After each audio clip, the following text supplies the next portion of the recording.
এই গল্পের সমস্ত চরিত্র ও ঘটনাবলী সম্পূর্ণ কাল্পনিক। বাস্তবের সাথে কোনো মিল থেকে থাকলে তা সম্পূর্ণ অনিচ্ছাকৃত ও কাকতালীয়।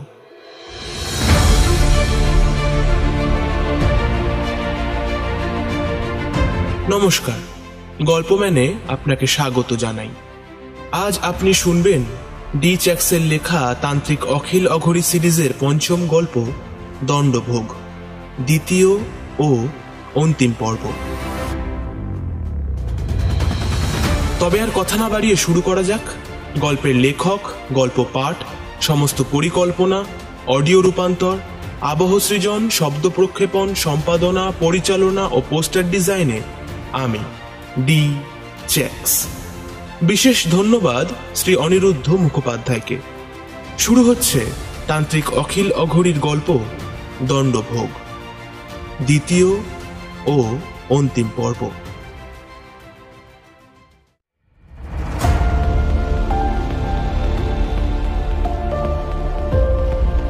তান্ত্রিক অখিল অঘরীর পঞ্চম গল্প দণ্ডভোগের সাথে তান্ত্রিক অখিল অঘরীর চতুর্থ গল্প হিমালয়ের পথে গল্পটির কিছুটা হলেও যোগসূত্র আছে, কিংবা বলতে পারেন দণ্ডভোগ গল্পটি হিমালয়ের পথে গল্পটির দ্বিতীয় অংশ বা সেকেন্ড পার্ট।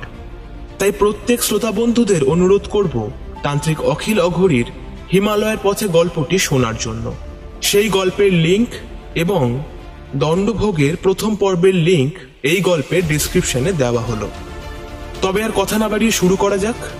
শুরু হচ্ছে ডি চ্যাক্সের লেখা তান্ত্রিক অখিল অঘরীর গল্প দণ্ডভোগ, দ্বিতীয় ও অন্তিম পর্ব।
এক মাস কেটে গেছে।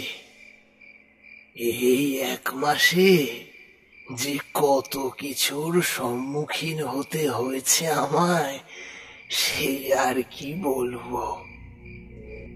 কেদারনাথে 3 বছর ছিলাম। সেখানে থাকার সময় অনেকের সাথে আলাপ পরিচয় হয়েছিল আমার। তখনই একজন পাহাড়ি বৃদ্ধার সাথে আমার আলাপ হয়। আমি তান্ত্রিক বা সাধু সন্ত বলেই তিনি আমায় বাবা বলে সম্বোধন করতেন। তবে বৃদ্ধা আমার চেয়ে বয়সে অনেকটাই বড় ছিলেন। আমি তাকে মা বলে ডাকতুম।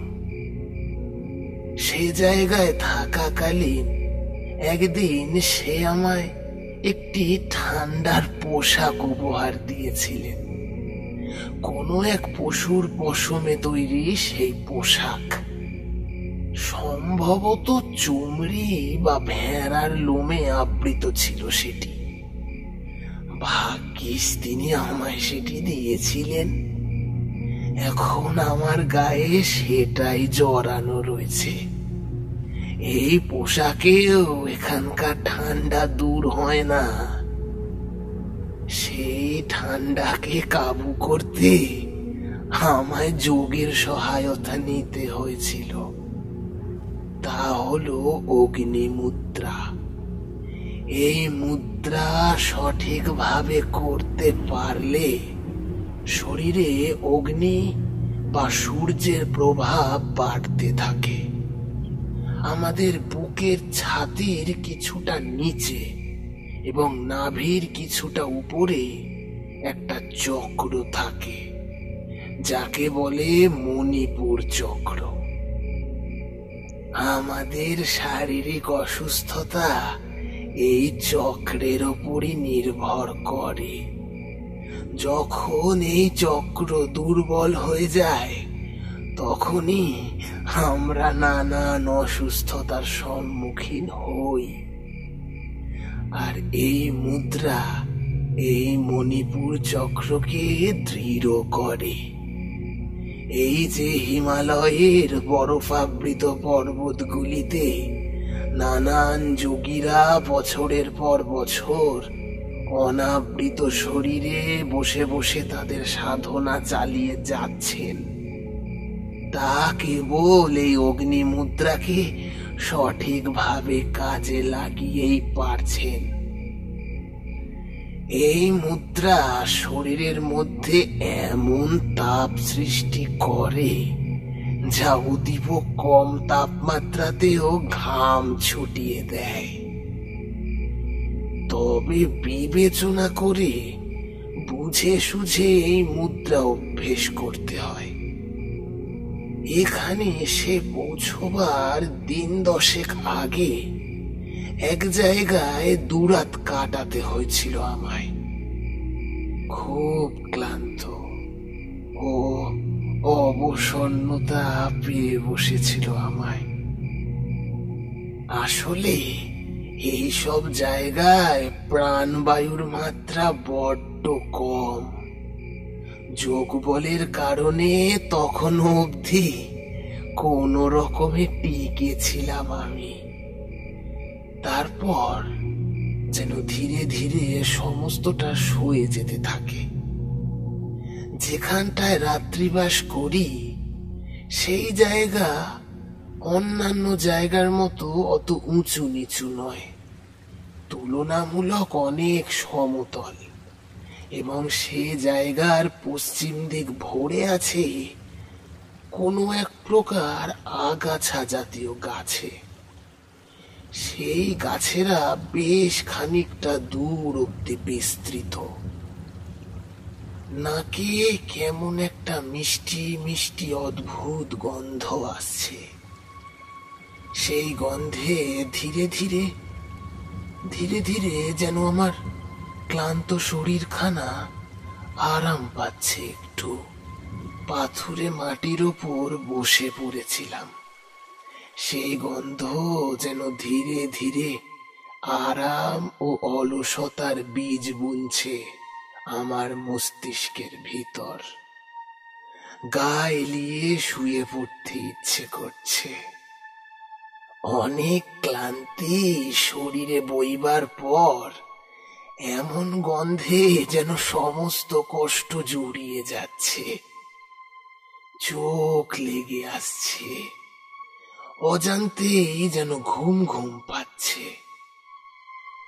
গন্ধটা খানিকটা চেনা চেনা আমার। মনের সমস্ত জোর এক জায়গায় করে উঠে দাঁড়ালাম। এগিয়ে গেলাম সেই গাছগুলির দিকে। গাছগুলি উচ্চতায় বেশি বড় নয়, খুব বেশি হলে আমার বুক অব্দি হবে হয়তো। কাছাকাছি এগিয়ে যেতে বুঝলাম কেন এর গন্ধটা আমার এত চেনা চেনা লাগছে। দেখে চিনলাম সেইগুলি আসলে গঞ্জিকা গাছ।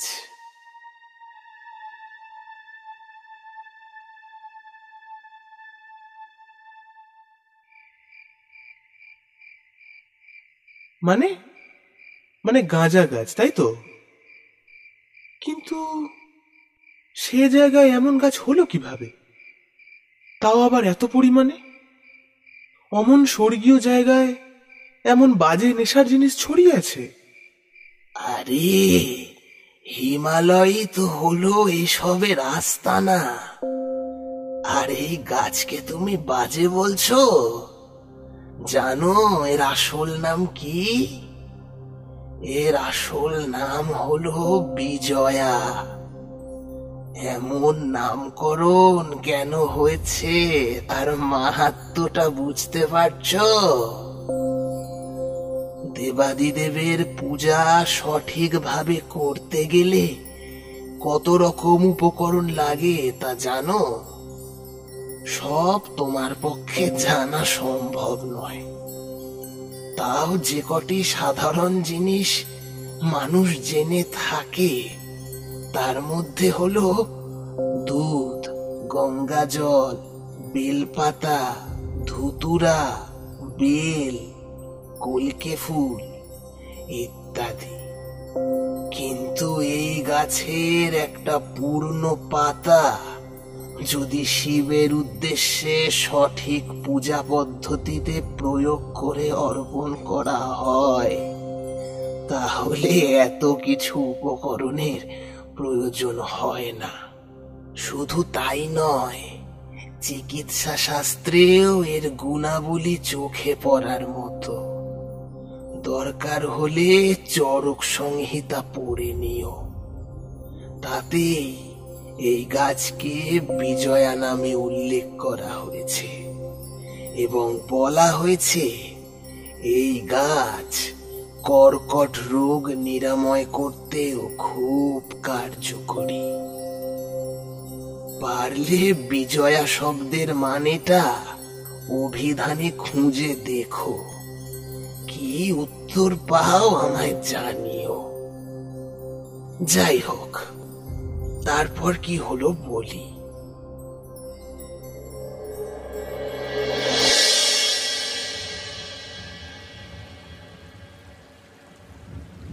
আমি বেশ কিছু গাছ মাটি থেকে টেনে তুলে পাথুরে মাটির উপর একটা গদি মতো বানিয়ে একটা বিছানা বানিয়ে নিলাম। সেই দিন রাতেই দেখলাম সেই অদ্ভুত জিনিসটা, যা আমাকে বুঝিয়ে দিল হিমালয় কোনো যাতা বিষয় নয়। এখানের প্রত্যেকটা ভাঁজে ভাঁজে যে কি রহস্য লুকিয়ে আছে তা উদ্ধার করা অত সহজ ব্যাপার যদি হতো তাহলে হিমালয় আর হিমালয় থাকতো না, লোকালয় হয়ে যেত। প্রায় 1 ঘন্টা অগ্নিমুদ্রায় বসে থেকে যখন শুলাম তখন আকাশে পূর্ণ চন্দ্র বিরাজমান, চারিদিক ভেসে যাচ্ছে চাঁদের আলোয়। চারিদিকের ছোট বড় পাহাড় পর্বতের চূড়োগুলো চাঁদের আলোয় ভিজে আছে। বহু দূরে দেখা যাচ্ছে একটা বিশাল বরফাবৃত পর্বত মাথা তুলে দাঁড়িয়ে আছে। পরে সেটার নাম জেনেছিলাম গুরলা মান্ধাতা। চারিদিকে একটুও শব্দ নেই। আমি ঠিক যেইখানটায় শুয়ে আছি তার 50 হাতের মধ্যে বয়ে গেছে একটা সরু জলধারা। তারই কুলুকুলু শব্দ খুব ক্ষীণ ভাবে বয়ে আসছে। হঠাৎ সেদিকে তাকিয়েই আমি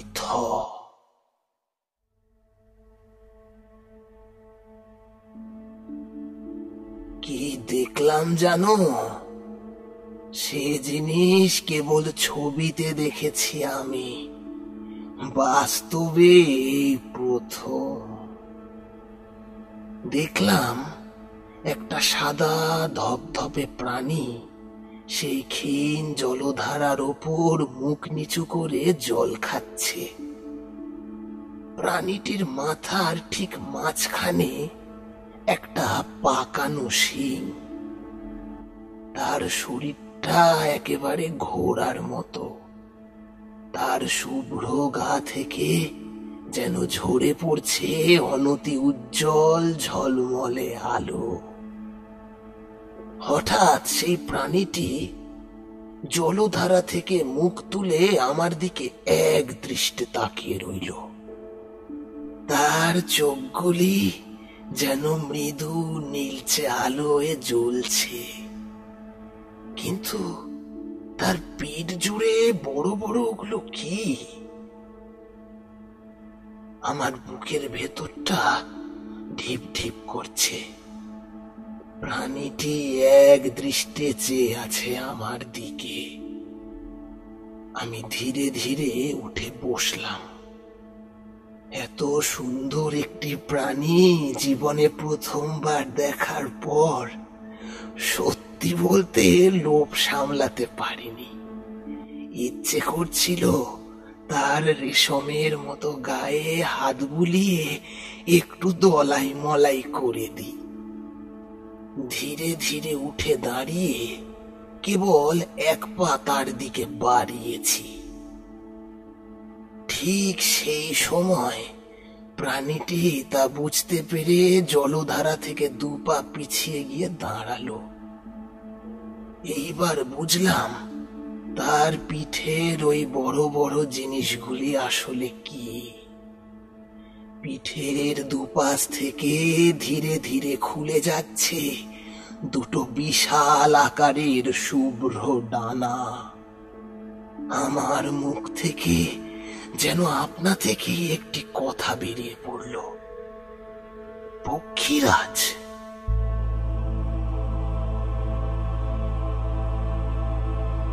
তারপরই সেই ডানা দুটি মেলে মাটি ছেড়ে উঠে আকাশের পথে পাড়ি জমিয়ে উড়ে চলে গেল।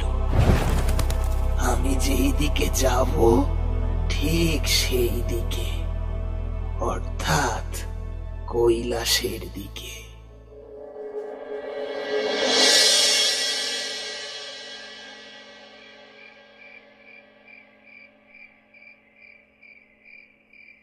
এমনটা হওয়ার পর আমার মাথাটা খানিক গুলিয়ে গেছিল।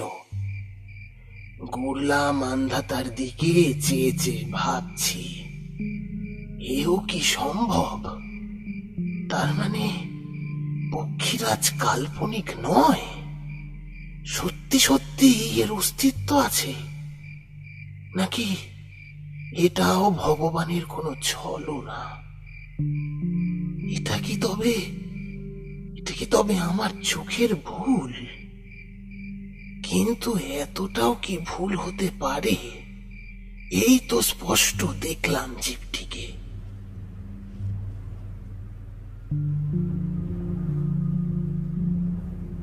অমন ঠান্ডা পরিবেশে অগ্নিমুদ্রা ও সেই দৃশ্যের কারণে যেন শরীর থেকে আগুনের হলকা বেরোচ্ছে। সেই রাতে আর ঘুম এলো না। শুয়ে শুয়ে আকাশের দিকে চেয়ে একটু আগের ঘটে যাওয়া দৃশ্যটি ভাবতে থাকলাম। নিজের ওপর একটু রাগই হলো যেন। কেন উঠে এগিয়ে যেতে গেলাম প্রাণীটির দিকে? বেশ তো লাগছিল দেখতে।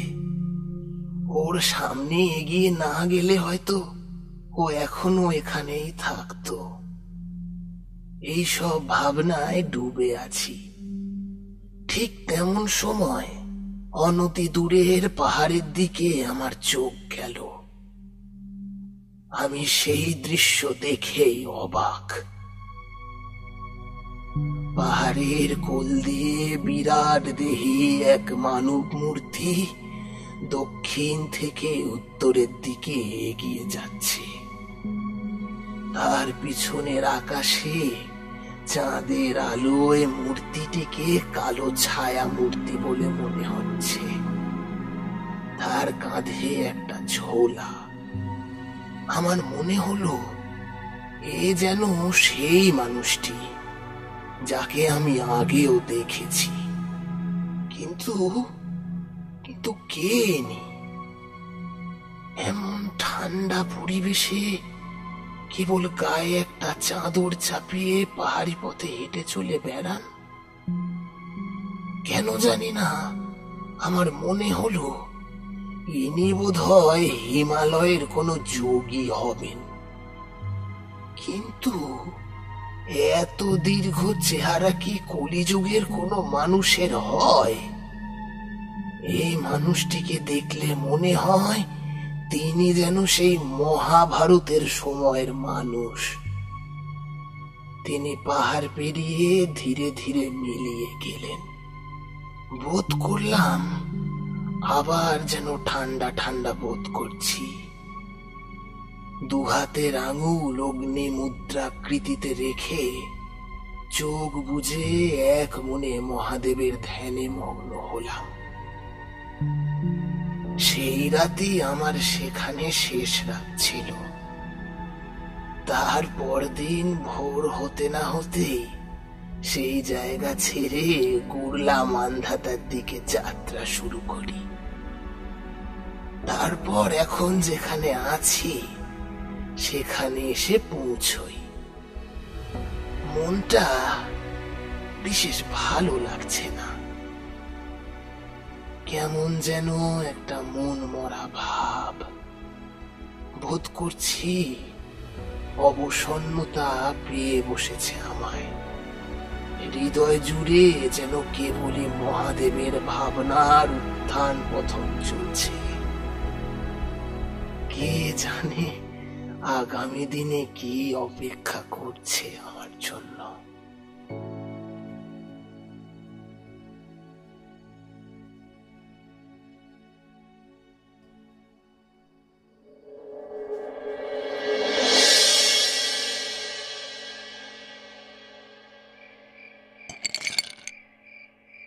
সেই দিনটাও কেটে গেল। তামার পাত্রের মধ্যে বরফ ঢুকিয়ে ঝাঁকিয়ে ঝাঁকিয়ে গলে জল হওয়ার পর সেই জল খেয়ে পিপাসা মেটাচ্ছি। আশপাশ একেবারে পাথুরে এবং বরফাবৃত। রাত বাড়ার সাথে সাথে শীতলতার প্রাচুর্য বাড়তে থাকলো। এই জায়গায় মাঝে মাঝেই খুব সাংঘাতিক বরফের ঝড় আসে। সেই ঝড়ের মধ্যে অনাবৃত অবস্থায় থাকলে মৃত্যু অবধারিত। একটা পাথরে ঠেস দিয়ে বসে আছি। আজ জ্যোৎস্নার আলো নেই, চারিদিকে ছেয়ে আছে আলো আধারি ভাব। ঠান্ডা বাতাস কখনো খুব জোরে আবার কখনো খুব ধীরে প্রবাহিত হচ্ছে। যেখানটায় বসে আছি তার পশ্চিম দিকে চোখ যেতেই চোখে কেমন একটু ধাঁধা লাগলো। মনে হলো এটা কি আমার চোখের ভুল, নাকি যা দেখছি তা একেবারে বাস্তব। দেখলাম পশ্চিম দিকে বেশ কিছুটা দূরে কয়েকটা আলোক বিন্দু টিম টিম করছে। তখনও নিজের কাছে পরিষ্কার হতে পারিনি যে আদৌ যেটা দেখছি সেটা ঠিক কিনা। কারণ এই হিমালয়ের মতো স্থানে এত উচ্চতায় প্রাণবায়ুর পরিমাণ খুবই ক্ষীণ। প্রাণবায়ুর অভাবে মস্তিষ্কের গতিবিধি বিঘ্নিত হয়। তখন কেউ ভুল বকে, কেউ পাগলের মতো কোনো কারণ ছাড়াই হেসে ওঠে, কেউ অজ্ঞান হয়ে যায়, কেউ বা চোখে ভুল দেখে। দূরের টিমটিমে আলোক বিন্দুগুলি চোখের ভুল নয় তো? কি মনে হতে উঠে এগিয়ে গেলাম সেই দিকে। এগিয়ে যেতে যেতে কয়েকটা কথা দোলাচল চালাচ্ছে মনের মধ্যে। মনে হচ্ছে এমন একটা জায়গায় জনবসতি কি আদৌ সম্ভব? আবার মনে হচ্ছে ভগবানের দয়ায় যদি সত্যি কোনো জনবসতি থেকে থাকে, তবে সেখানে কিছু খাদ্য ও আগুন নিশ্চয় পাওয়া যাবে। এই দুই জিনিসেরই সবচেয়ে বেশি প্রয়োজন এখন আমার। যত সেই দিকে এগিয়ে যাচ্ছি, ততই যেন ধীরে ধীরে প্রকাশ পাচ্ছে আলোক বিন্দুর রহস্য। এভাবে প্রায় একদম কাছাকাছি এসে পৌঁছে গেলাম। এখন আমার সামনে দাঁড়িয়ে আছে এক বেশ উঁচু একটা মন্দির জাতীয় পাকা বাড়ি। তার দেওয়ালের ছোট ছোট খোপে জ্বলছে আলোকিত প্রদীপ। তার আলোয় আমি দূর থেকে দেখতে পাচ্ছিলাম।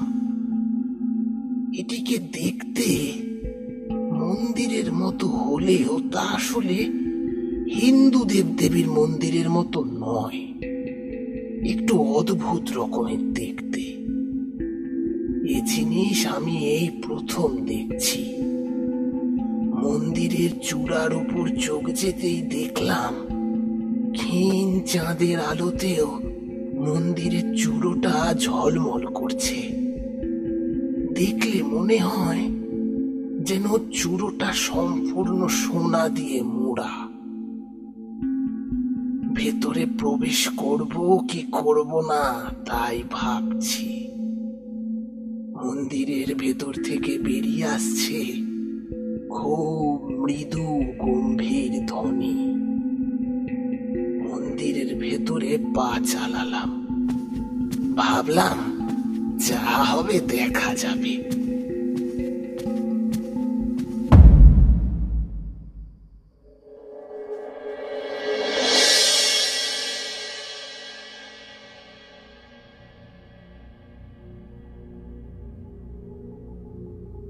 ভেতরে ঢুকতেই এক আরামদায়ক গরম ভাব শরীরে পেয়ে বসলো।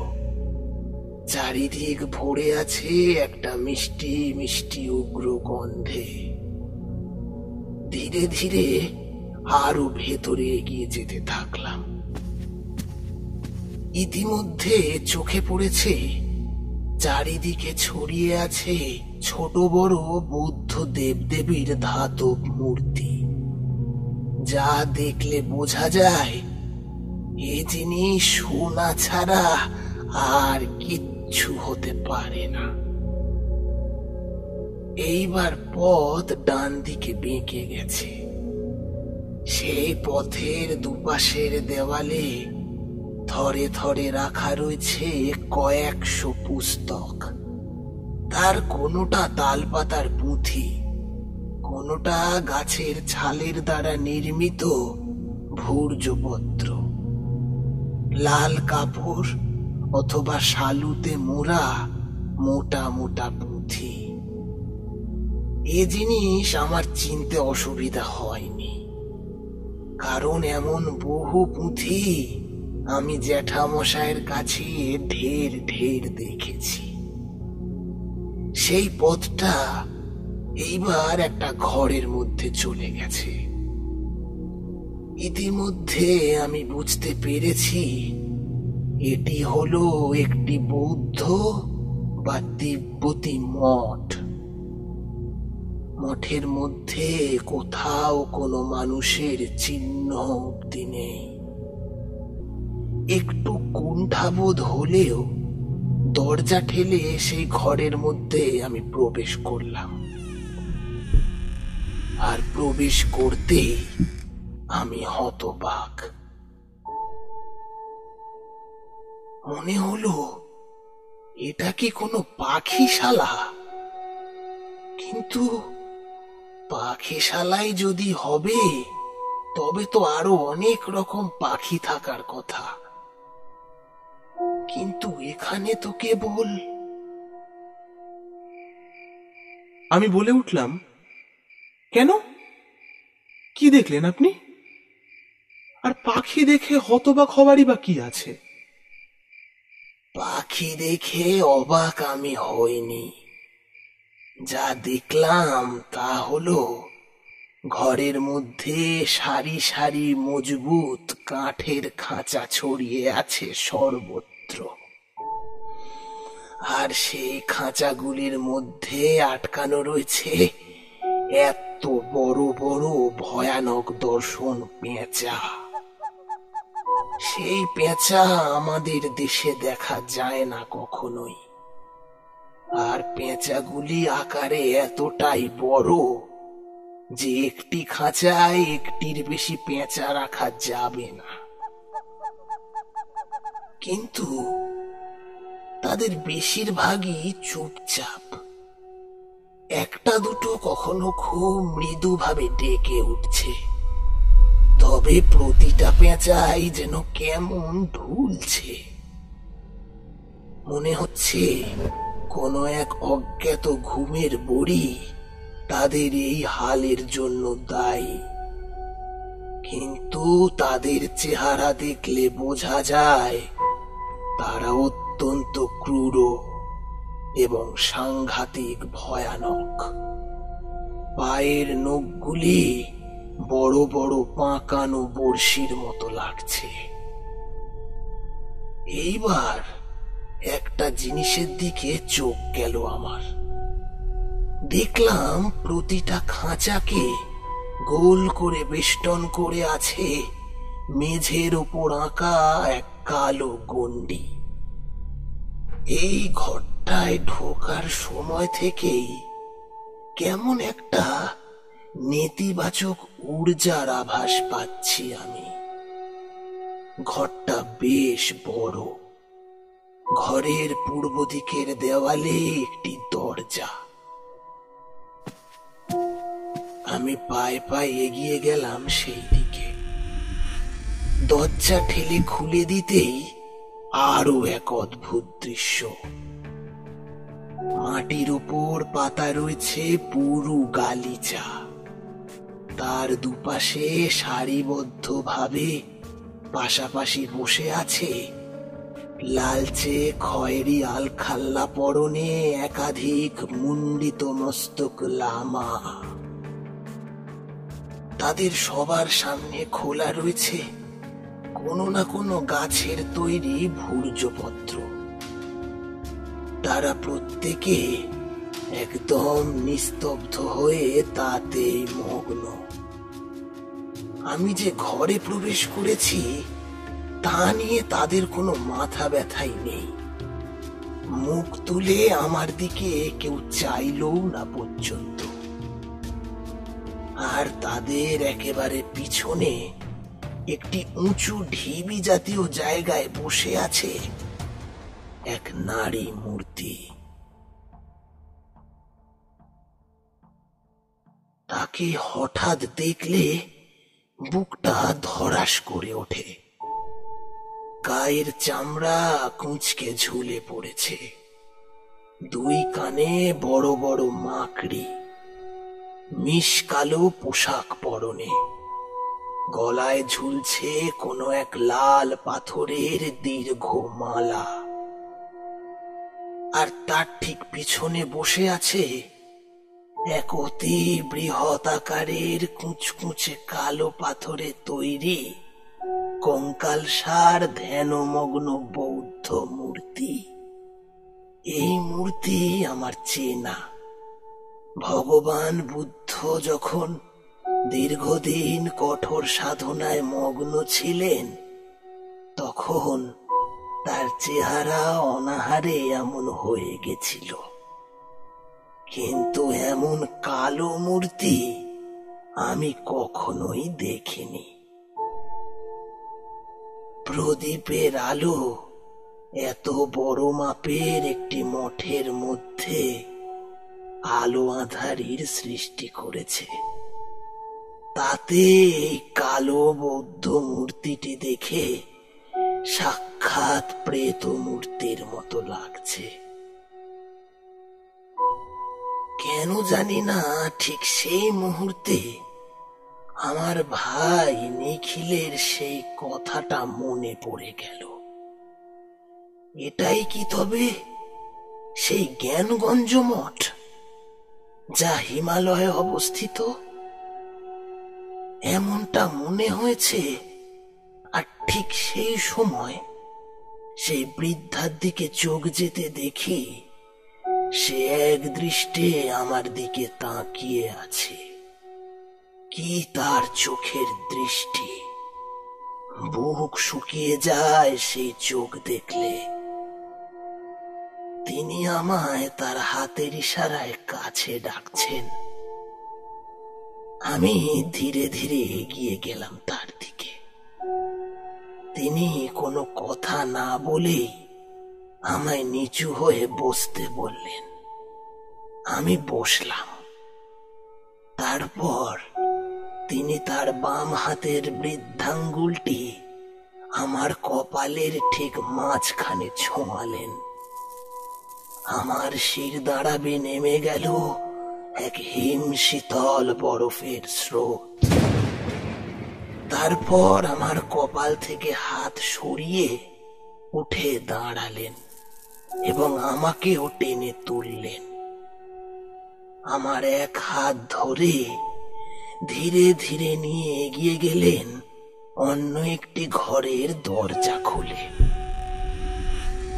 আমি মন্ত্রমুগ্ধের মতো তার সাথে সাথে চলতে থাকলাম।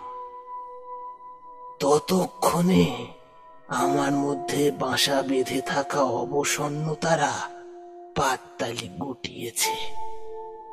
একটা অজানা ভয়াবহ আতঙ্কে ভরে আছে স্নায়ুতন্ত্রের প্রতিটা অলিগলি। পাশের যে ঘরটিতে পৌঁছলাম সেখানে ঢুকেই ডান দিকে তাকাতেই আমি চমকে গেলাম।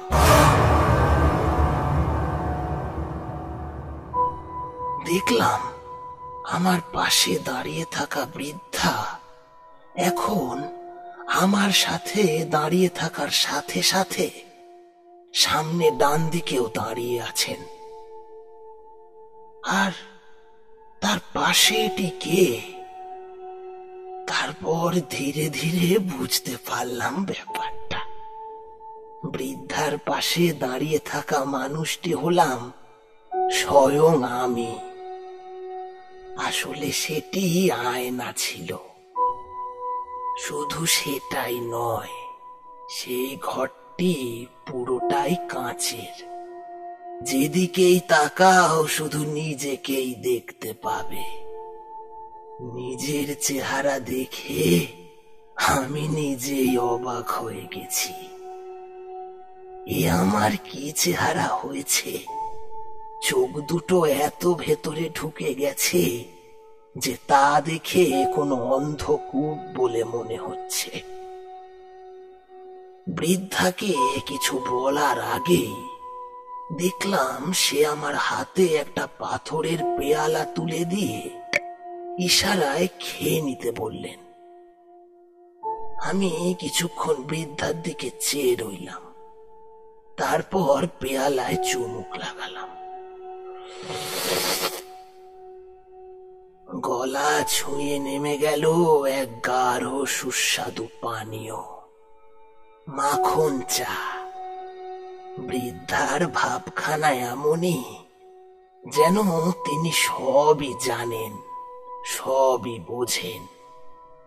তার শুকনো ঠোঁটের কোণে লেগে থাকা রহস্যময় হাসিটা যেন অজানা কিছুর ইঙ্গিত করছে। মঠের ভেতরের গরম আবহাওয়া ও মাখন চা পেটে যেতেই চোখটা যেন লেগে আসতে চাইল। সেই ঘরের কোণে পশমের বিছানার দিকে ইঙ্গিত করে বৃদ্ধা আমায় শুয়ে পড়তে বললেন। আমার সব কেমন যেন অদ্ভুত লাগছে। আমি মনে মনে অনেক প্রশ্নের জন্ম দিচ্ছি, কিন্তু বৃদ্ধার কোনো আদেশের অমান্য করতে আমি পারছি না। তিনি যেন তার অজ্ঞাত কোনো মন্ত্র বলে আমায় বশ করে রেখেছেন। তখনও কি জানতাম যে বৃদ্ধা আমাকে এমন এক রহস্যের সন্ধান দেবেন যা আমার মনের অনেকখানি গভীরে গিঁথে যাবে। তারপর সেই রাতের মতো আমি পশমের নরম বিছানায় শুয়ে ঘুমে হারিয়ে গেলাম।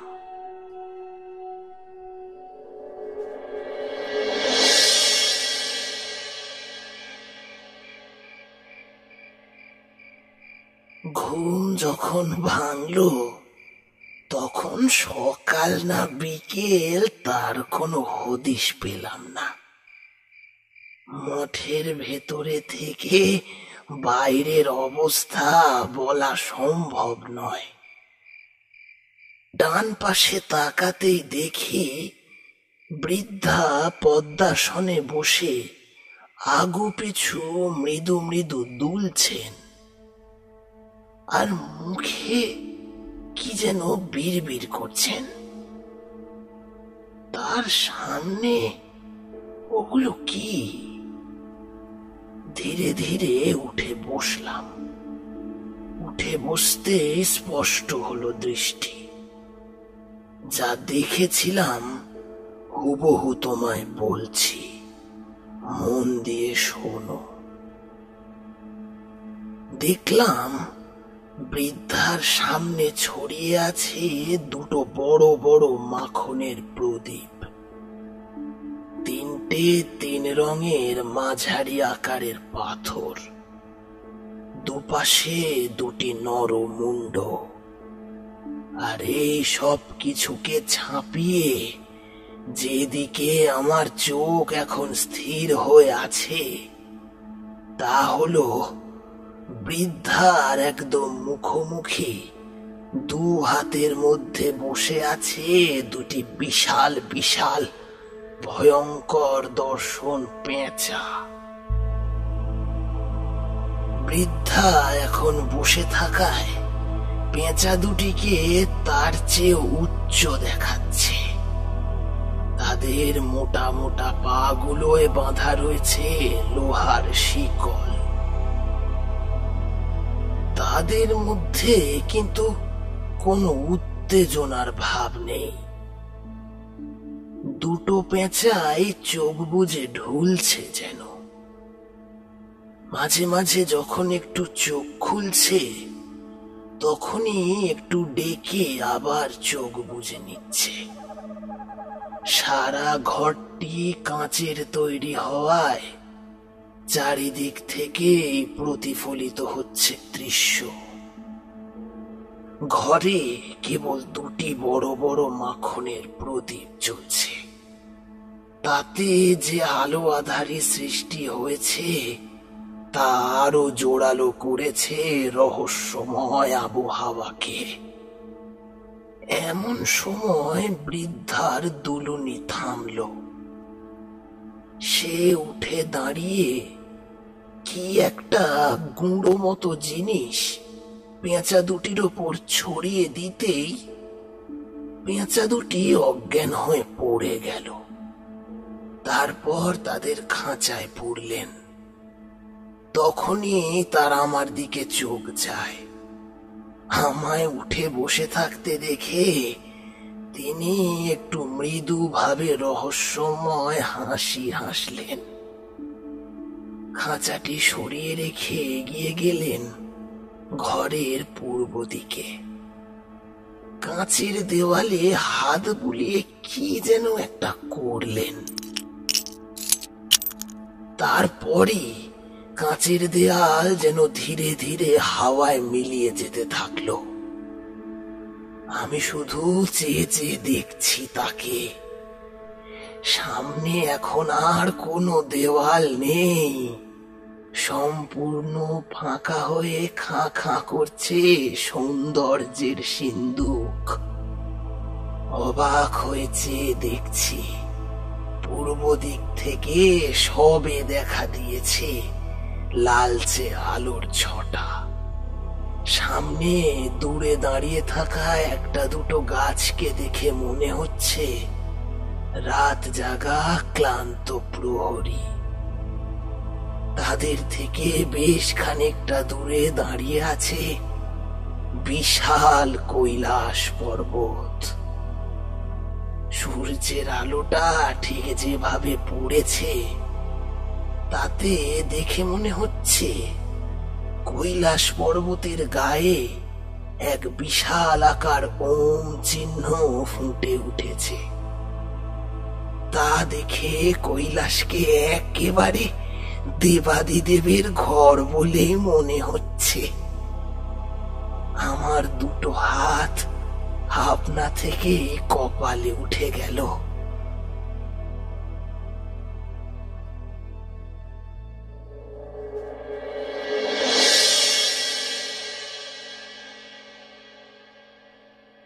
এতক্ষণ ঘর অন্ধকার থাকায় খেয়াল করিনি। এইবার আলো পড়তে দেখছি যেখানে বৃদ্ধা কিছুক্ষণ আগে বসেছিলেন তার ঠিক পাশে পুঁথি জাতীয় কিছু একটা রয়েছে। যতদূর দেখতে পাচ্ছি তাতে মনে হচ্ছে পুঁথিটি সংস্কৃত ভাষায় লেখা। ততক্ষণে বৃদ্ধা আমার সামনে এসে বসেছেন। তারপর সে তার এক হাত দিয়ে আমার থুতনিটা ধরে পরিষ্কার বাংলায় জিজ্ঞেস করলেন, ভালো ঘুম হয়েছে তো? আমি ঘাড় নেড়ে হ্যাঁ বললাম। আমার একটু অবাক লাগলো, এমন একজন বৃদ্ধা এমন করে বাংলায় কথা বলছেন। তার কথা শুনে কেন জানি না মনে হলো কেমন একটা বাংলাদেশের টান আছে তার কথায়। তিনি কি তবে আমার দেশেরই মানুষ? আমি একটু অবাক হয়ে তাকে জিজ্ঞেস করলাম, আপনি বাংলা জানেন? তিনি মৃদু হাসি মুখে বললেন, জানবো না কেন বাসা, শুধু বাংলাই না, এখানে আসার পর আরো কিছু ভাষা আমি শিখে ফেলাইছি। কথাটা শুনে বিষয়টাতে একটু অবাক হয়েছি আমি। এখানে আসার পর মানে তিনি কি আগে এখানে থাকতেন না? সেই কথা তাকে জিজ্ঞেস করতে তিনি বললেন, আমার আসল বাড়ি যে বরিশাল। তবে আপনি এখানে এসে পড়লেন কিভাবে? দেশ ছেড়ে এত দূরে বরফ পাহাড় ঘেরা এমন একটা তিব্বতী মঠে আসার কারণ কি? তারপর তিনি বলতে থাকলেন, আর আমি মন্ত্রমুগ্ধের মতো তার কথা শুনে চললাম।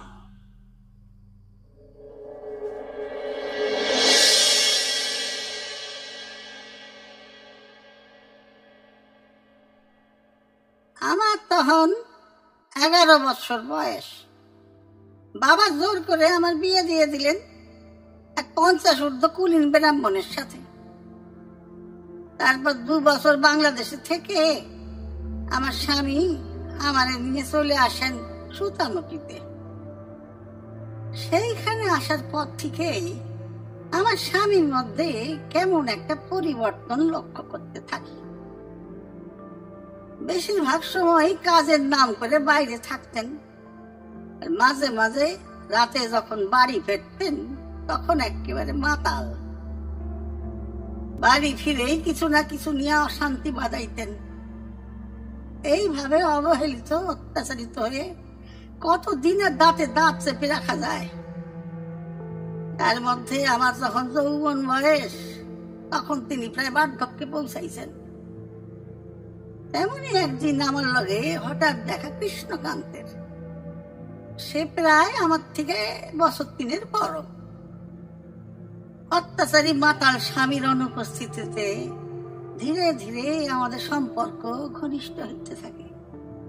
আমি আমার সব কথা কৃষ্ণরে কই। সে আমারে সবসময় বলতো, তোমার কোনো ভয় নাই, আমি তোমার পাশে আছি। এমন করতে করতেই প্রায় 2 বছর কেটে যায়। তখন আমাদের মধ্যে গভীর প্রেমের সম্পর্ক। লুকাইয়া চুরাইয়া লোক চক্ষুর আড়ালে প্রেমালাপ চলে আসতেছে এই 2 বছর। কিন্তু এই জিনিস কি আর ধামা চাপা থাকে? ঠিক তেমনই একদিন আমার স্বামীর কানে গিয়া পৌঁছাইল এই কথা। অতদিনে আমার স্বামী শারীরিক ভাবে ক্ষয় হইতে শুরু করছেন। দিন দিন যেন কঙ্কাল সার পরিণতি হইতেছিল তার। যে কেউ একবার দেখেই বলে দিতে পারত যে লোক আর যাই হোক ভদ্রলোক না। আমার এবং কৃষ্ণকান্তের কথা তার কানে যাওয়ায় সেই রাতে বাড়ি ফিরে আমায় অমানসিক ভাবে মারধর করতে থাকে। একটা সময় আর সহ্য করতে না পেরে বাটনা বাটা নোড়াটা দিয়ে মক্ষম একটা আঘাত করে বসলাম তার মাথায়। সঙ্গে সঙ্গে রক্ত ঝইরা মাটিতে লুটায় পড়লেন তিনি। আমি যেন একেবারে স্থির হইয়া গেছিলাম। এরপর মাথা ঠান্ডা করে বাড়ির সদর দরজায় বাইরে লণ্ঠন বসায় রেখে আইলাম। কারণ এইটা ছিল কৃষ্ণকান্তরে দেওয়া আমার সংকেত। যখন আমি রাতের বেলায় সদর দরজার বাইরে লণ্ঠন রাখতাম তখন কৃষ্ণ বুঝতো যে বাড়ি ফাঁকা। এইভাবে রাতের পর রাত আমার স্বামীর অনুপস্থিতিতে আমাদের প্রেমালাপ চলত। সেই রাতেও কৃষ্ণকান্ত আমার ঘরে আইলো। ঘরে ঢুকে সে অবাক হইয়া গেছিল। ভাবছিল বোধহয় আমি তাকে ধরাই দেওয়ার জন্য আমার স্বামীর উপস্থিতিতে ডাইক্কা পাঠাইছি। কিন্তু সে তখনও জানতো না যে আমার স্বামী আজও অনুপস্থিত। যেটা উপস্থিত সেটা কেবল তার নিথর মৃতদেহ খান। ভগবানের দয়ায় আমার স্বামীর শরীরে দোষ থাকার কারণে আমার কোনো সন্তান ছিল না। কৃষ্ণ এক দৃষ্টি তাকায় আছে আমার দিকে। ওর চোখ দুইটা যেন টলমল টলমল করতেছে। দেখে মনে হচ্ছিল এক্ষুনি বোধহয় কেঁদে ফেলবে। আমি জানতাম সে আমার নিজের চেয়েও বেশি ভালোবাসত। নিজের বিপদের কথা একবারও না ভেবে সেই রাতেই আমার নিয়ে পালিয়ে যায় অনেক দূরে। তখন সবে সবে রেলপথ তৈরি হইতেছে। প্রায় 4-5 দিন পরে আমরা আইসা পৌঁছাইলাম হরিদ্বার। এরপর গৌরীকুণ্ড পাড়িয়া রামবাড়ায় আমরা দুজনে মিলে একটা দোকান খুলি। আমাদের একটা খুব মিষ্টি ছেলে হয়েছিল। তারপর বেশ কয়েক বছর খুব আনন্দে ছিলাম আমরা। কিন্তু এই যে কথায় আছে না, ভগবান সব কর্মের হিসাব রাখেন। নিজের স্বামীরে খুন করে পুলিশের শাস্তির হাত থেকে বাঁচলেও ভগবানের শাস্তি আমারে পোয়াইতেই হয়। হঠাৎ একদিন এক ব্যক্তি আমাদের দোকানে চুরি করতে গিয়ে ধরা পড়ল। কৃষ্ণ সেই ব্যক্তিটারে পাকড়াও কইরা বেশ কয়েকটা চর থাপ্পড় কষায়। আর সেই রাগে সেই ব্যক্তি একদিন আমার ফুলের মতো পোলাটারে ধরে নিয়ে গিয়া বিষাক্ত কোন একটা পাহাড়ি ফল খাওয়াইয়া সম্পূর্ণ উন্মাদে পরিণত করে। তারপর সেই ছেলেরে নিয়ে আমরা ঠিক করি বাবা কেদারনাথের কাছে ধর্ণা দিব। এমন ঠিক করে কেদারের উদ্দেশ্যে যাত্রা শুরু করলাম। কৃষ্ণ ছেলেরে কোলে নিয়ে হাঁটতেছিল আর আমি তার বাম পাশে হাঁটতে হাঁটতে চলতেছি। ডান পাশে বিরাট খাদ, বা পাশে পাহাড়ের গা কেটে কেটে হেঁটে যাওয়ার মতো সরু সরু পথ। ঘন্টা 2 চলার পর যে রাস্তা এসে পৌঁছাইলাম সেখানে বা পাশের পাহাড়ের গা ভাঙ্গা একটা মাঝারি মাপের পাথর গড়াইয়া ইসা সোজা ধাক্কা দিল কৃষ্ণরে। আর সামলাইতে না পাইরা ছেলেরে নিয়ে আসে ছিটকাইয়া পড়লো খাদের মধ্যে। চোখের পলকের মধ্যে ঘটতে গেল ঘটনাটা। আমিও সেই দেখতে ঝাঁপাইয়া পড়তে চাইছিলাম খাদের মধ্যে, কিন্তু আশপাশে কিছু লোক আমার টাইম ধরে। তারপর অবসন্নতা নিয়ে কেদার অবধি পৌঁছিয়া সেইখানে ধর্ণা দিয়া পড়েছিলাম 4-5 দিন। আর কিছুদিন পর এক বৌদ্ধ ভিক্ষুক সন্ন্যাসীর সাথে আমার পরিচয় হয়। আমি তারে বাবা বলে সম্বোধন করি। আরে আমার সব কথা কই, তারপরেই সে আমার এই মঠে নিয়ে আসেন। তখন থেকেই আমি এখানে রইয়া যাই।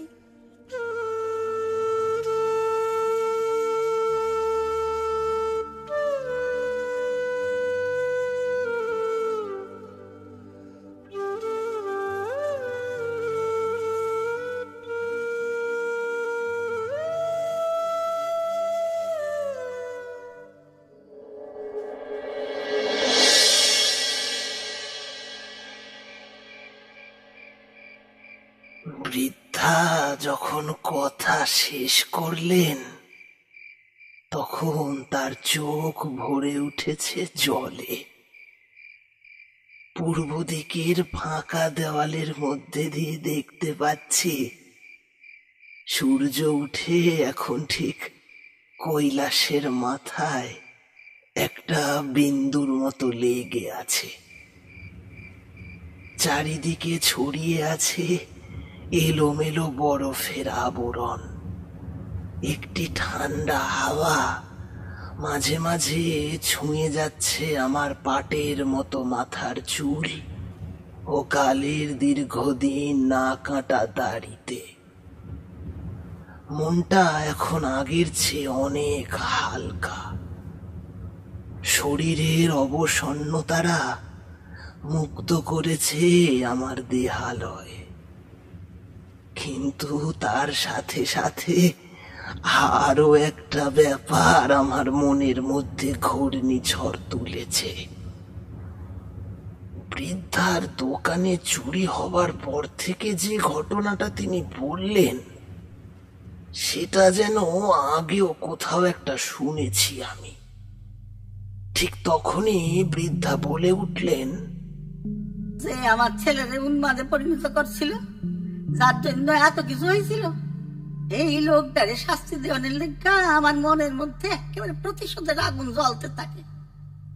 ততদিনে আমি বুঝতে পারছিলাম যে বৌদ্ধ সন্ন্যাসী আমার এখানে আনছেন তিনি কোনো সাধারণ মানুষ না, তিনি ছিলেন একজন বৌদ্ধ যোগী তান্ত্রিক। এর কাছে অনেক কাকতি মিনতি করণের পর তিনি আমারে তন্ত্রাচার শিখাইতে থাকেন। তখনই আমি তিব্বতী ভাষা ধীরে ধীরে শিখিয়া যাই। এরপর থেকে আজ অবধি আমি বহু তন্ত্রাচার শিখছি। আর এই যে একটু আগে দেখলা বিশাল আকার দুইটা তিব্বতী পেঁচা নিয়ে ক্রিয়া করতেছিলাম, সেইটা হইল এক ভয়ানক তন্ত্রক্রিয়ার অন্তর্গত। এই পেঁচাগুলির মাধ্যমে আমি সেই ব্যক্তিরে শিক্ষা দিব। আমার ভালোবাসার মানুষ রে, আমার সন্তান রে, যার লেগে হারাইছি, তারে আমি নিস্তার দেব না। হঠাৎ যেন আমার মনের মধ্যে সবটা পরিষ্কার হয়ে গেল। আমি বৃদ্ধাকে জিজ্ঞেস করলাম, আপনি যার কথা বলছেন তার নাম কি মতি আগরওয়াল? বৃদ্ধা চকিতে আমার দিকে তাকালেন, তারপর রহস্যের কণ্ঠে বলে উঠলেন, তুমি কি করে জানলা সে কথা? ও, তার নাম মতি আগরওয়াল। আমি বৃদ্ধাকে বলি, আপনি আর তাকে কোনো সাজা দেবেন না দয়া করে। তার এই অপকর্মের সাজা সে অনেক আগেই পেয়েছে। একটা ভুলের জন্য একটা মানুষের কি একাধিকবার সাজা পাওয়া উচিত? সেই ব্যক্তির সাথে আমার আগে দেখা হয়েছে, সে এখন অনেক শুধরে গেছে। আপনি দয়া করে আর তাকে কোনো সাজা দেবেন না। একটা চোখ উপড়ে নেওয়ার প্রতিশোধে যদি আরো একটা চোখ উপড়ে নেওয়া হয়, তবে যে প্রতিশোধের বশবর্তী হয়ে সারা বিশ্ব একদিন অন্ধে পরিণত হবে। আমার গুরু শ্রী কালী কৃষ্ণানন্দ আগমবাগীশ বলেছিলেন, যতই তন্ত্রমন্ত্র করে নাও অখিল, মনে রেখো ভালোবাসার চেয়ে বড় তন্ত্র, বড় জাদু আর কিচ্ছু নেই। ভালোবাসাই হলো সবচেয়ে বড় তন্ত্র, সবচেয়ে বড় জাদু। তাই মানুষকে ক্ষমা করে ভালোবাসতে শেখো। তারপর আজ থেকে কয়েক বছর আগে মতি আগরওয়ালের সাথে সেই গুহায় কাটানো রাতের কথা ও মতির শাস্তি পাওয়ার কথা, চন্দ্র দর্শন করে পরীর বলা কথা, সমস্তটাই বৃদ্ধাকে বলি। সেই শুনে সে অবাক হবার সাথে সাথে বিস্ময়ে যেন ফেটে পড়লেন। তিনি তিনি যেন আমার কথা কিছুতেই বিশ্বাস করতে পারছেন না। তারপর তিনি বাম হাতের বুড়ো আঙ্গুলটি আমার কপালের ঠিক মাঝখানে ছুঁয়ে চোখ বুজে বসে রইলেন কিছুক্ষণ। যখন চোখ খুললেন তার চোখ বেয়ে জল গড়াচ্ছে। আমার দুটো হাত শক্ত করে ধরে বললেন, আজ আজ তুমি আমার চোখ খুলে দিলে বাবা। তোমার কথা আমি চিরকাল মনে রাখবো। প্রতিশোধের আগুন জ্বালাইতে জ্বালাইতে মনের মধ্যে যেন শান্তির আগুনটা নিভতে বসতেছিল, কিন্তু তোমার কথা শুনে আজ যেন আমি অনেক অনেক শান্তি বোধ করতেছি।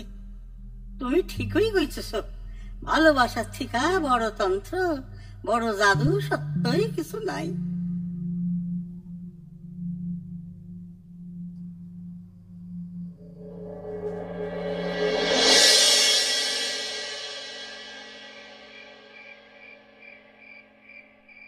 এই বলে তান্ত্রিক থামলেন। আমি বলে উঠলাম, সে না হয় হলো, কিন্তু সেই যে লোকটিকে দেখেছিলেন, সেই বৃহৎ চেহারা লম্বা লোকটি, তার কি হলো? যে রাতের বেলা জঙ্গলের মধ্যে দিয়ে কাঁধে ঝোলা নিয়ে ঘুরে বেড়াতো। তান্ত্রিক বললেন, তুমি বাপু বড্ড অধৈর্য। হ্যাঁ, বৃদ্ধাকে আমি সেই কথা জিজ্ঞেস করেছিলাম, তার উত্তরও আমায় তিনি দিয়েছিলেন, কিন্তু সেই উত্তর শুনে আমার চিন্তা ভাবনা করার ক্ষমতা হারিয়ে গেছিল। মনে হয়েছিল কলিযুগেও কি এমন ঘটনা ঘটা সম্ভব? তারপর মনে হয় ভগবান যদি চান তবে সবই সম্ভব হতে পারে বই কি। কি হয়েছিল বলি তবে, পুরোটা গুছিয়ে না বললে পরিষ্কার করে বুঝবে না, তাই খুব মন দিয়ে শোনো যা বলে যাচ্ছি।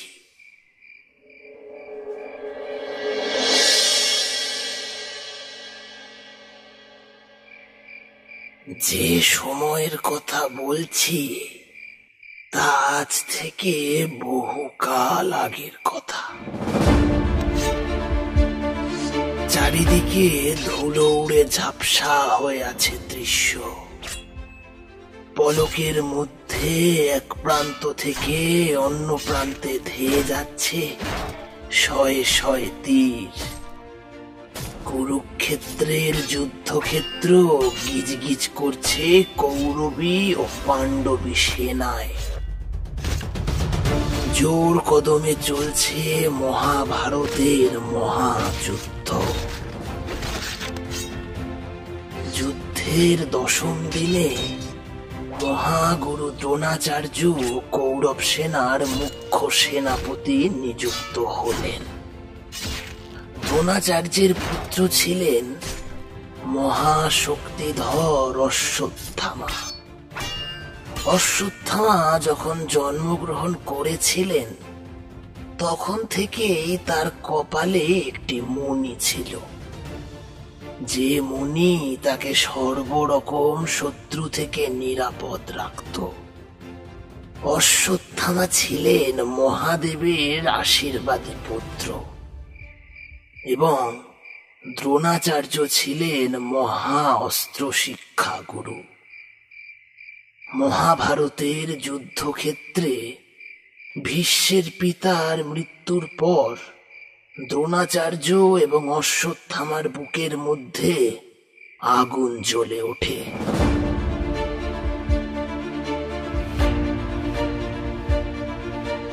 তারা দুজন মিলেই পাণ্ডব সেনাদের পিঁপড়ের মতো শয়ে শয়ে হত্যা করতে থাকেন। তারা দুজনই বিশাল পাণ্ডব সেনাদের ওপর হাহাকার ফেলে দিয়েছিলেন।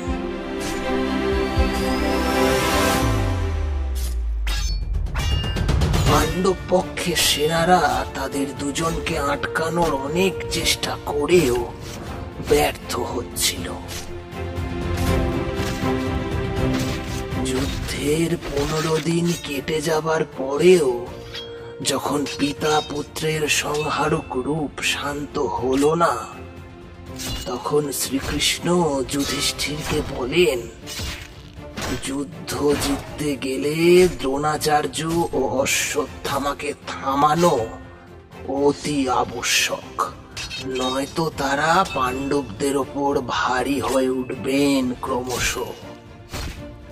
তখন অর্জুন বলে ওঠেন, আমি এখনই দ্রোণাচার্যকে আমার সাথে যুদ্ধ করার জন্য আহ্বান জানাচ্ছি।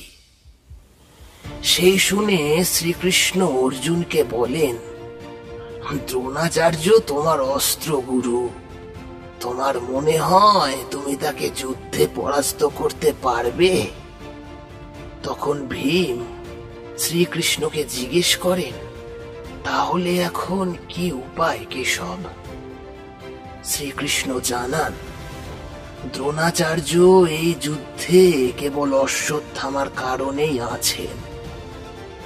তারপর তিনি ভীমকে বলেন, অবন্তী রাজ্যের অশ্বত্থামা নামক একটি হাতিকে হত্যা করতে এবং সেই মৃত্যু সংবাদ সেনাদের মাধ্যমে রটিয়ে দিতে। ভীম তৎক্ষণাৎ তাই করলেন। এই কথা শুনে দ্রোণাচার্য মনে করেন তার পুত্র অশ্বত্থামা বুঝি মারা গেছে। শোনা মাত্রই গুরু দ্রোণাচার্য তখনই অস্ত্র ত্যাগ করে যুদ্ধভূমিতেই বসে সমাধি নিয়ে নেন। সেই মুহূর্তে ধৃষ্টদ্যুম্ন দ্রোণাচার্যের ধর থেকে মাথা আলাদা করে দেন।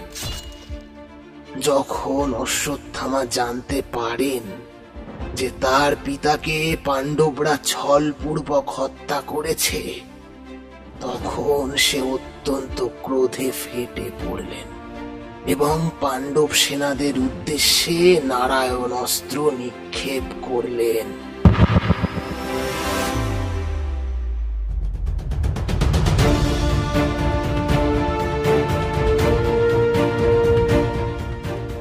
নারায়ণ অস্ত্রের আঘাতে বহু পাণ্ডব সেনা মৃত্যুবরণ করল। সেই অবস্থা দেখে অর্জুন শ্রীকৃষ্ণকে জিজ্ঞেস করলেন, হে কেশব, এইবার কি উপায়? এইভাবে নারায়ণ অস্ত্রের কারণে যে সমস্ত পাণ্ডব কুল ধ্বংস হয়ে যাবে। তখন শ্রীকৃষ্ণ অর্জুনকে বলেন, এটা কোনো সাধারণ অস্ত্র নয়, স্বয়ং নারায়ণ অস্ত্র। এই অস্ত্রকে যত বাধা দিতে চাইবে ততই এ রুদ্র রূপ ধারণ করবে। তাই প্রত্যেকে অস্ত্র ত্যাগ করে করজোড়ে নতমস্তক হয়ে সম্মানের সহিত অস্ত্রের সামনে নতি স্বীকার করতে। একমাত্র তাহলেই নারায়ণ অস্ত্র শান্ত হবে। তারপর সমস্ত পাণ্ডব সেনা সেই কাজ করায় নারায়ণ অস্ত্র শান্ত হয়। এইদিকে নিজের অস্ত্রকে শান্ত হতে দেখে অশ্বত্থামার নিজের অস্ত্রের প্রতি সন্দেহ জন্ম নেয়। দেখতে দেখতে যুদ্ধ 18 দিনে এসে পৌঁছয়। তখন কৌরব সেনার মাত্র 3 যোদ্ধা জীবিত আছেন, কৃতবর্মা, কৃপাচার্য ও অশ্বত্থামা।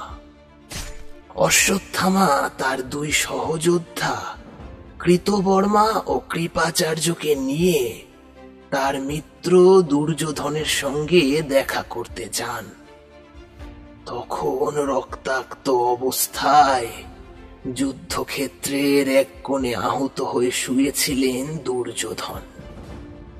সে তার নিজের শরীরের রক্ত দিয়ে অশ্বত্থামার কপালে তিলক টেনে তাকে মুখ্য সেনাপতি নিযুক্ত করেন এবং বলেন তিনি পাণ্ডবদের মৃত্যু সংবাদ শুনতে চান। অশ্বত্থামা তাকে আশ্বাস দেন যে সে এক্ষুনি পাণ্ডবদের ওপর আক্রমণ করবেন। সেই শুনে কৃপাচার্য বলেন, সূর্যাস্তের পর যদি পাণ্ডবদের ওপর আক্রমণ করা হয় তবে যুদ্ধের নিয়ম উল্লঙ্ঘন করা হবে, কারণ যুদ্ধের নিয়ম অনুযায়ী যুদ্ধের সময় হলো সূর্যোদয় থেকে সূর্যাস্ত অবধি, কিন্তু তখন রাত হয়ে গেছিল।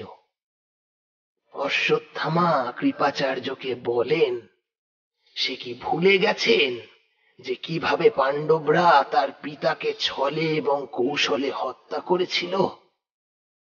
তেমন ভাবেই পাণ্ডবদের রক্ত দিয়ে সে তার পিতার মৃত্যুর প্রায়শ্চিত্ত করতে চায়।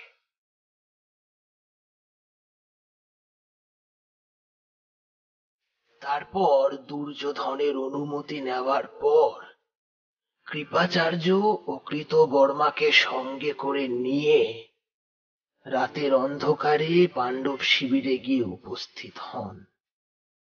কৃপাচার্য ও কৃতবর্মাকে বাইরেই অপেক্ষা করতে বলে নিজে একা প্রবেশ করেন পাণ্ডবদের শিবিরে।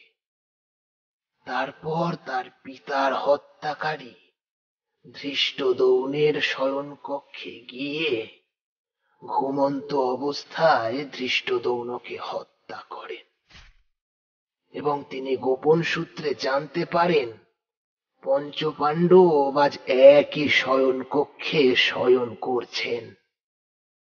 তারপর অশ্বত্থামা সেই 5 জনকেও ঘুমন্ত অবস্থায় হত্যা করে শিবির ছেড়ে বেরিয়ে আসেন।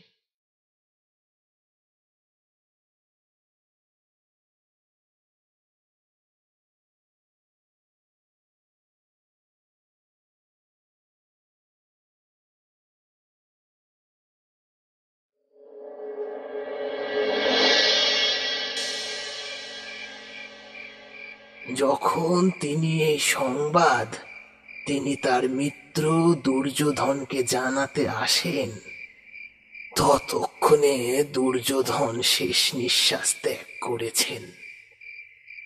তারপর তিনি অতি ভক্তি ভরে তার প্রিয় মিত্রের শেষকৃত্য সম্পন্ন করেন এবং ধীরে ধীরে মহাবেশের আশ্রমে গমন করেন।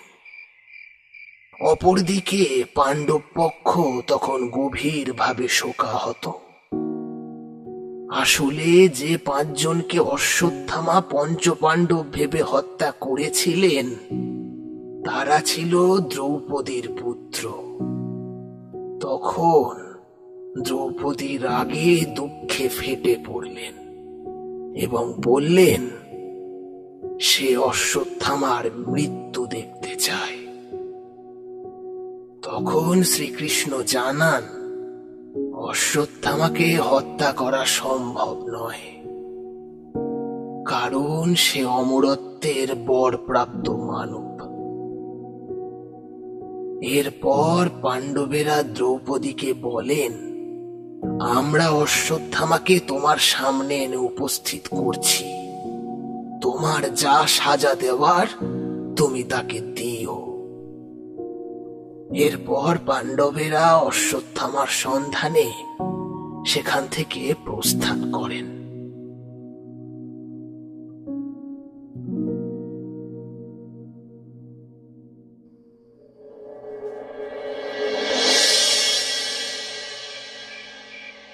এদিকে পঞ্চপাণ্ডবকে হত্যা করার পর অশ্বত্থামা মহাগুরু ব্যাসের কাছে এসে হত্যার প্রায়শ্চিত্ত করার জন্য আজ্ঞা চান।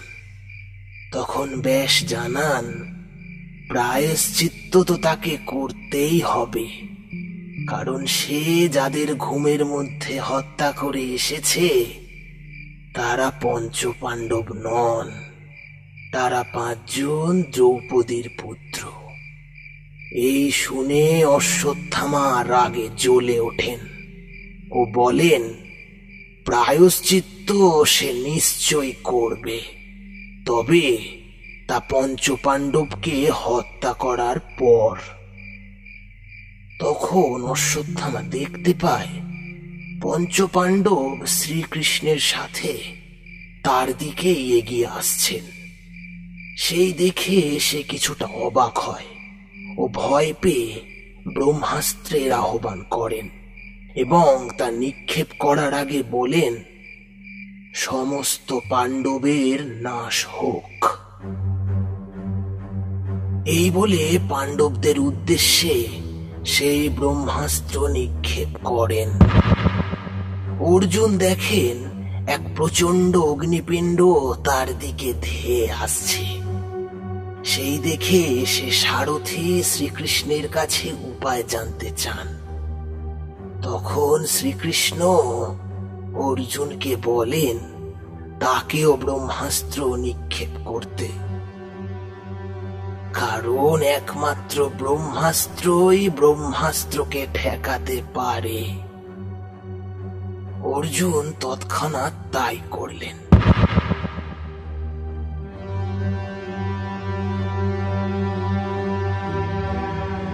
তখন মহারিষি ব্যাস তার ক্ষমতার বলে সাময়িকভাবে দুজনের ব্রহ্মাস্ত্রকে থামান এবং বলেন, তারা এত বড় যোদ্ধা হওয়া সত্ত্বেও এটা কি জানেন না যে ব্রহ্মাস্ত্র যুদ্ধে ব্যবহার করার জন্য নয়? এই অস্ত্রের যদি একে অপরের সাথে সংঘর্ষ হয় তবে এই পুরো সৃষ্টি ধ্বংস হয়ে যেতে পারে।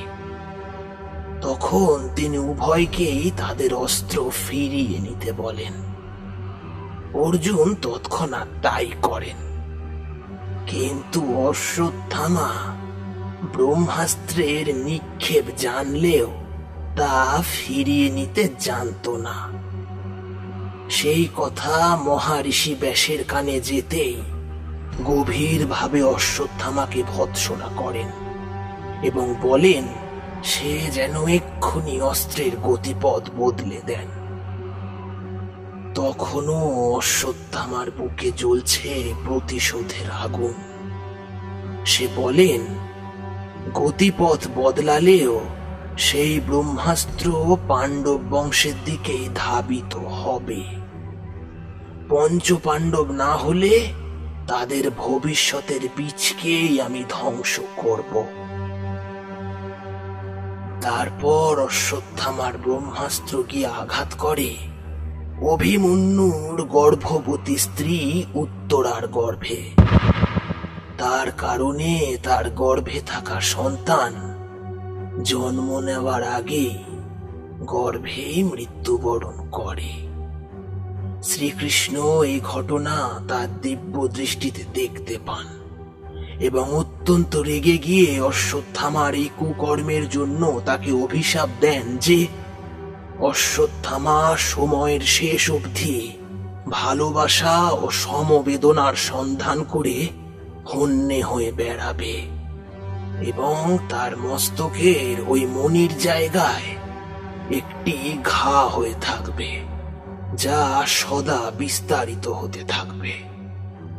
তারপর শ্রীকৃষ্ণ অর্জুনকে আজ্ঞা করেন অশ্বত্থামার মস্তকের মণিটি উপড়ে নিতে। অর্জুন তার দিকে এগোচ্ছিল, কিন্তু ততক্ষণে অশ্বত্থামা তার নিজের ভুল বুঝতে পারে এবং সহস্তে তার মস্তকের মণিটি শ্রীকৃষ্ণের হাতে তুলে দেন।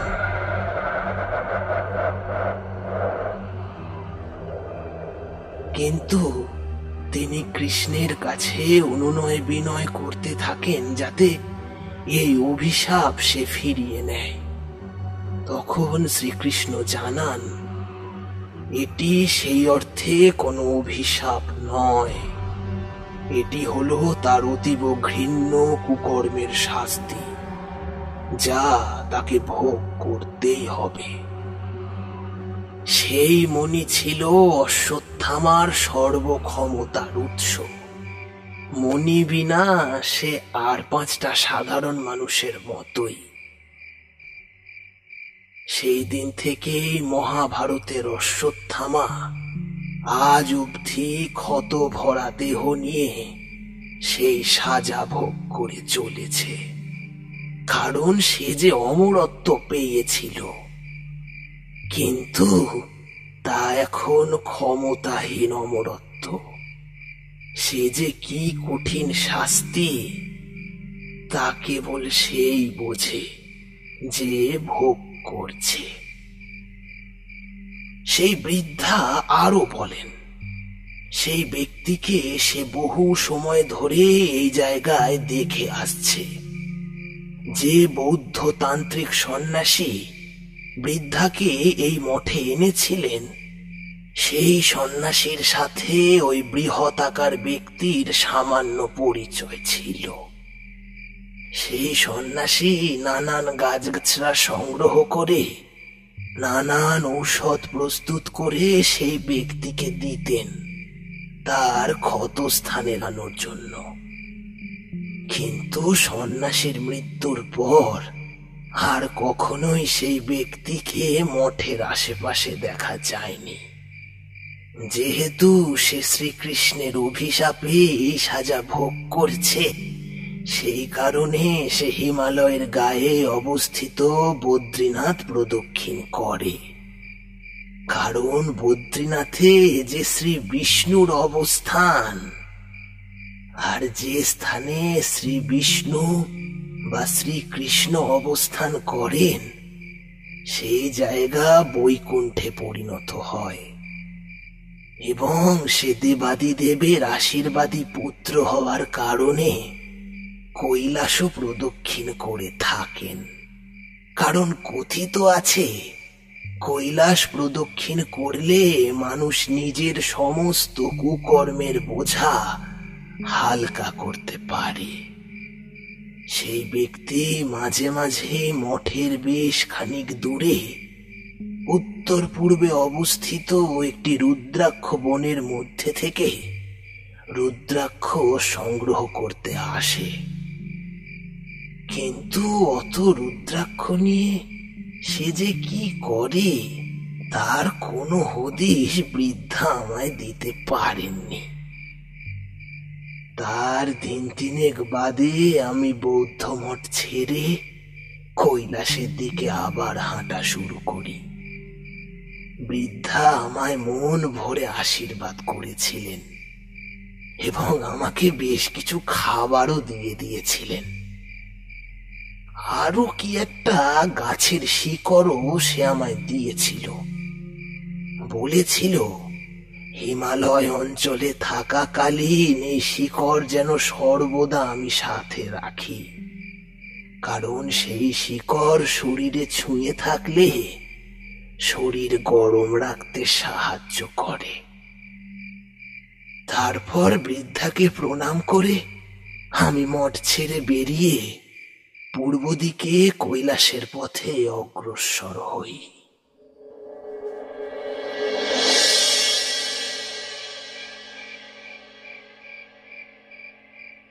এই বলে তান্ত্রিক চুপ করলেন। তান্ত্রিকের কথা শুনতে শুনতে নিজের অজান্তেই আমার মুখটা এতটাই হাঁ হয়ে গেছিল, সে আর কি বলবো। আমি একটা ঢোক গিলে তান্ত্রিককে জিজ্ঞেস করলাম, তার মানে নদীর ধারে ঝোপে মহাভারতের সেই অশ্বত্থামা এসে বাসা বেঁধেছেন? একমাত্র তুমি এই কথা জানলে, আর কাউকে বলতে যেও না। কিন্তু সে না হয় বলবো না, কিন্তু এটাও কি সম্ভব? সম্ভব অসম্ভবের কতটুকু বোঝো তোমরা? জীবনের অধিকাংশটাই তো আপিস আর বাড়ি এতেই কাটিয়ে ফেলো। গণ্ডির বাইরে পা রেখে কুয়োর ব্যাঙ ছেড়ে যেদিন খোলা আকাশের পাখি হতে পারবে, সেদিন দেখবে যে এই পুরো সৃষ্টিতে এমন অনেক কিছুই হয় যা সাধারণ মানুষের চিন্তাধারার একেবারে বাইরে। সেই খবরের হদিশ তোমাদের বাড়ির উঠোনে পড়ে থাকা সকালের খবরের কাগজে পাবে না। আচ্ছা, তারপর কি হলো? আপনি কৈলাস অব্দি পৌঁছলেন? হ্যাঁ, উদ্দেশ্য যখন ঠিক করে নিয়েছিলাম তখন থেমে থাকার মতো মানুষ আমি নই। তারপরও তখন যেন মনের মধ্যে ঘন ঘন শুনতে পাচ্ছিলাম মহাদেবের ডাক। সেই ডাক ফিরিয়ে দেওয়া যায় না। তবে এতটুকু বুঝেছিলাম যে যে বৌদ্ধ মঠে আমি আশ্রয় নিয়েছিলাম সেটা আর যাই হোক মহাপবিত্র জ্ঞানগঞ্জ মঠ নয়, কারণ সেখানে কালা জাদু বা অনিষ্টকারী তন্ত্রের চর্চা হয় না। কিন্তু এই মঠে তা হতে আমি নিজের চোখে দেখেছিলাম। মঠ ছেড়েছিলাম প্রায় 2 দিন হয়ে গেছিল। বৃদ্ধার দেওয়া সে শিকড়খানা বেশ কাজে আসছে।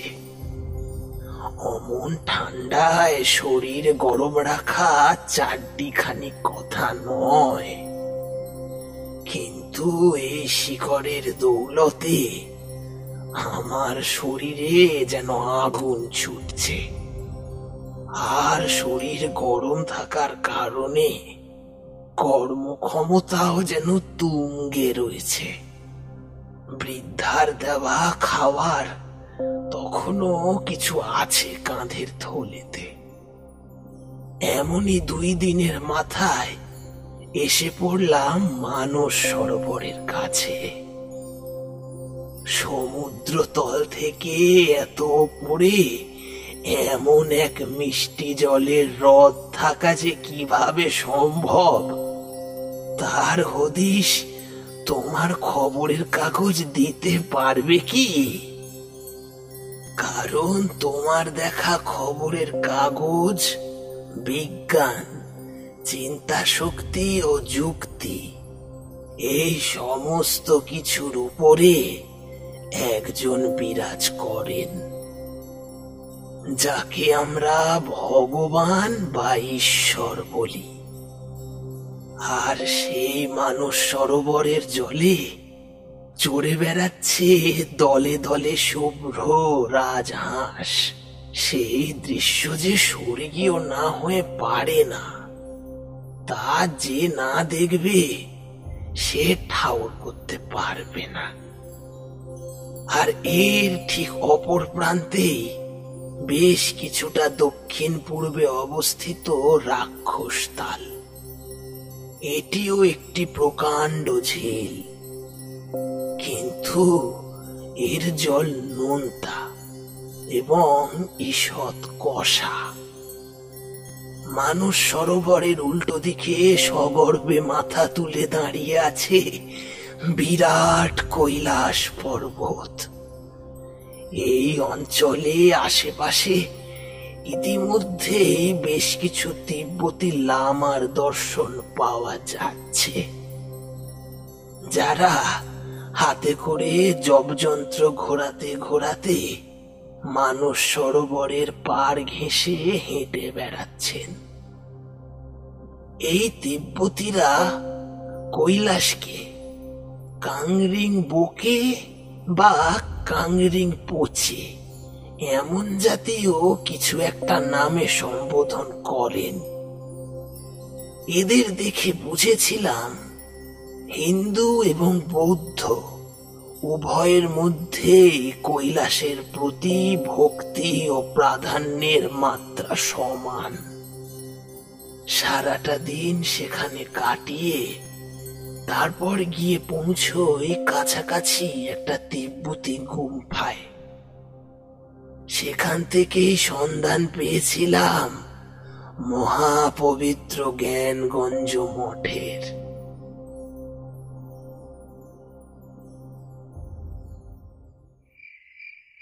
কিন্তু আজ সেসব থাক, সে ঘটনা অন্য কোনো দিন শোনাবো তোমায়। আজ বড্ড ক্লান্ত লাগছে।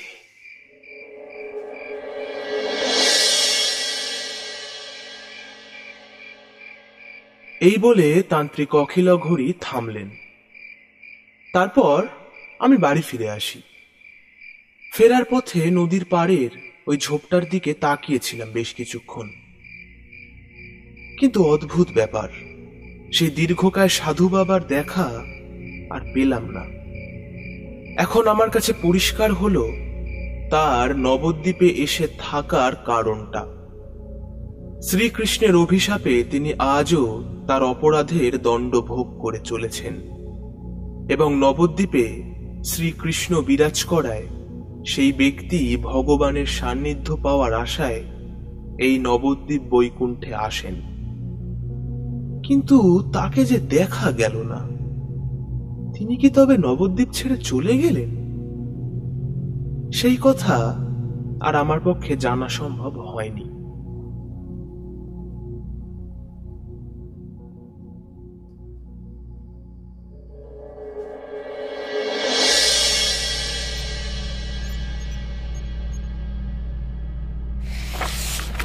প্রত্নতত্ত্ব বিভাগের প্রফেসর গুপ্ত ডায়েরির পাতা থেকে মুখ তুললেন। তারপর আবিরের উদ্দেশ্যে বললেন, হাতে নাতে হদিশ না পেলেও কোথাও একটা লিখিত অবস্থায় পাওয়া তো গেল। এত বছর পাহাড় জঙ্গলে ঘুরে ঘুরেও যার কোনো সন্ধানই পাইনি, তার যে সত্যিই অস্তিত্ব ছিল বা আছে সেটা আজ ল্যাবে বসে টের পেলাম। যাক, অন্তত এটা ভেবে ভালো লাগছে যে এত বছর কোনো মিথ্যের পেছনে ছুটিনি আমি। প্র্যাকটিক্যাল ভাবে হদিশ না পেলেও কাগজে কলমে যে হদিশ বা সন্ধান পেলাম, এটা ভেবেই আমি নিশ্চিন্তে চোখ বুঝতে পারবো। তারপর আবিরের মাথায় তার ডান হাতটি রেখে স্নেহ ও পূর্ণতা মাখা কণ্ঠে বলে উঠলেন, তুমি তোমার বন্ধুর কাছে এই জিনিসের সন্ধান পেয়ে আমায় দিয়েছিলে বলেই আজ এত স্বস্তি বোধ করছি আমি। Thank you my son, thank you, thank you very much.